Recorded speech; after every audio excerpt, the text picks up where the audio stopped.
The Gibson Les Paul, an instrument so iconic it needs no introduction. It's the guitar that shaped the sound of rock, blues, and countless other genres. From the smoky jazz clubs of the 1950s to stadiums packed with millions, the Les Paul's rich tones and unmistakable look have defined generations of music. But where did it all begin? How did a jazz guitarist's dream become the blueprint for one of the most beloved guitars ever made? Today we explore the full history of the Gibson Les Paul, the guitar that changed music forever. Les Paul was no ordinary musician. Born Lester William Pulfus in 1915, he was a pioneer, not just in playing guitar but in recording techniques and guitar design. Long before Gibson got involved, Les was already experimenting.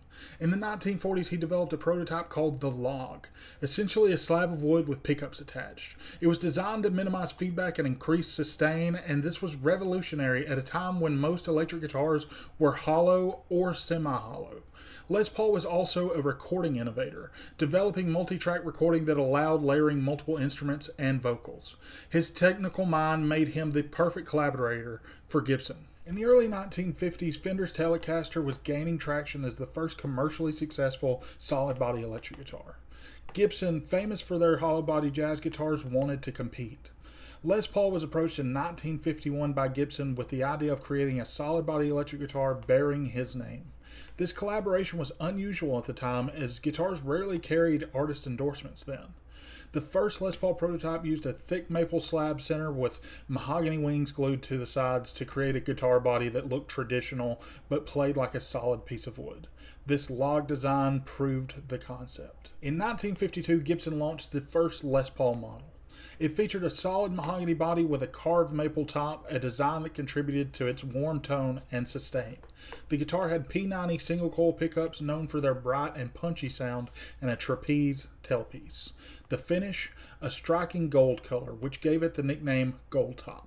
The Gold Top was a classic guitar with elegant binding and mother-of-pearl inlays. But sales were sluggish. The guitar was heavy, expensive, and players were cautious about switching from familiar hollow body designs or Fender's lighter Telecasters. Gibson continued to refine the Les Paul through the early 1950s, and in 1953 they replaced the trapeze tailpiece with the more stable Tune-o-matic bridge, a design that remains popular today. The guitar also gained a new pickup configuration, 2 humbucker pickups for a wider tonal range, expanding its appeal. Some models received the Les Paul custom treatment, designed to be a high-end, flashy version with ebony fretboards and elaborate binding, nicknamed the Black Beauty. Despite these improvements, the Les Paul still struggled to beat Fender's market share. Players loved the tone but balked at the price and weight. As I mentioned before, in 1957, Gibson introduced the humbucking pickup. Invented by Seth Lover, unlike single coil pickups, humbuckers canceled out the buzzing hum that plagued electric guitars. This new pickup produced a warmer, thicker tone with more sustain, perfect for blues and emerging rock and roll styles. Alongside this, Gibson swapped the original gold top finish for the now famous cherry sunburst finish, giving the guitar a more elegant and dynamic look. The combination of humbuckers, new finishes, and the Tune-o-matic bridge turned the late 50s Les Paul standards, the 57, 58, 59 models, into some of the most revered guitars ever made. The Les Paul's popularity exploded when Guitar Heroes picked it up. Eric Clapton used a 1959 Les Paul during his time with the Blues Breakers. Jimmy Page wielded a 59 Les Paul standard through Led Zeppelin's most iconic performances, proving the guitar's power on the world stage. Peter Green of Fleetwood Mac gave the Les Paul a haunting blues voice, and Slash later made it a staple of hard rock. The guitar wasn't just an instrument, it was a symbol of style, power, and tone. Despite the Les Paul's growing cult following, Gibson made a surprising decision in 1961. They redesigned the Les Paul into a new double cutaway, thinner body shape, what we now know as the Gibson SG.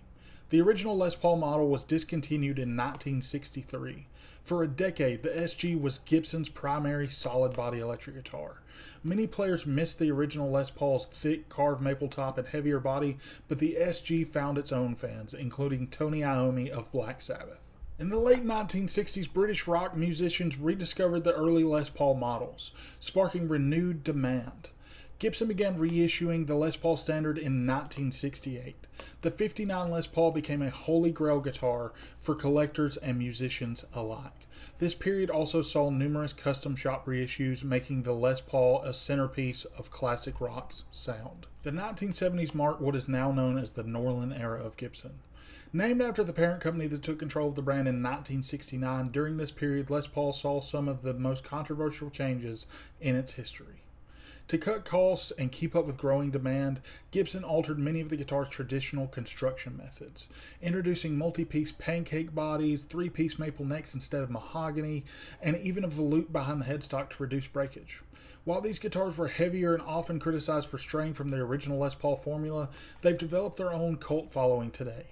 Many players see the Norlin era Les Pauls as unique workhorses, with a distinct tone and durability that capture the sound of the 1970s hard rock scene.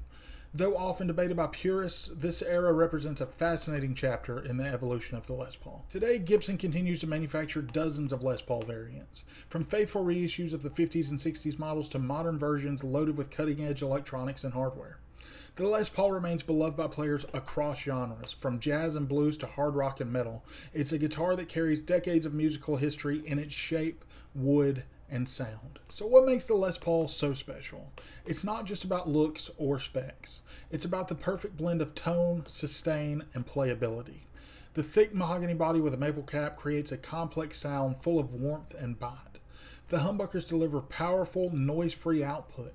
And maybe most importantly, the Les Paul carries a legacy, one of innovation, craftsmanship, and music that shaped the modern world. Thank you for watching. Please like and subscribe if you enjoyed the video, and come join me on my next one. We do a video on this channel every single Monday and Friday. And come check me out on TikTok if you haven't yet at Played on Repeat Pod. We have metal discussions over there almost every single day. Thanks again. Bye.